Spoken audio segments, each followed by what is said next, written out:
Hi there, my name is Chelsea Kinsella, and today I thought I would talk to you about leading. So I have one client who has a really big horse, much bigger than this little mare. He is about 1,600 pounds and she is a smaller lady.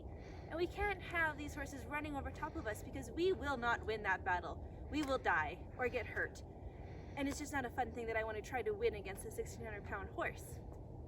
So I taught her a little trick that has increased her confidence tremendously. Now she's able to lead him around and not feel like she's going to get ran over by this horse.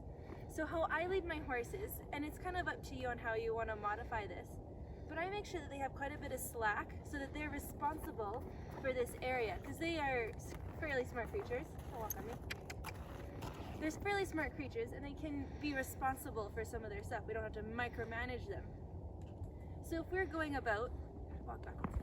So if we're walking, she's going to stay about here and just be responsible for that. But if I stop, then she stops. However, if she didn't stop and she kept cruising past me, that's where I would use this extra slack here and go, whoop, get away from me, little girl. See, she's quite used to it, so she goes backwards. So I don't want to hit her too hard because that's a bit rude.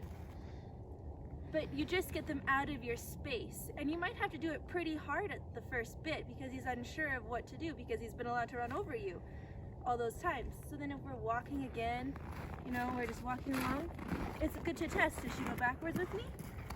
She does. You have to make sure if she has to go backwards faster, you can wiggle that.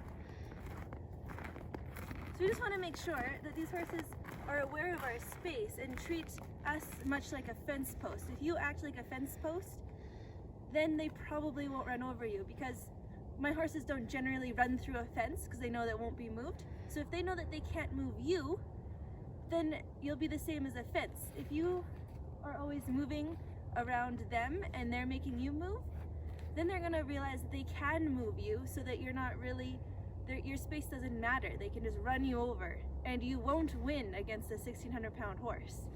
So this is a neat way to make sure that you can lead your horse without him running over top of you. Just make sure you have some slack, because I know a lot of people like to hold their horses right here to feel a little bit safer.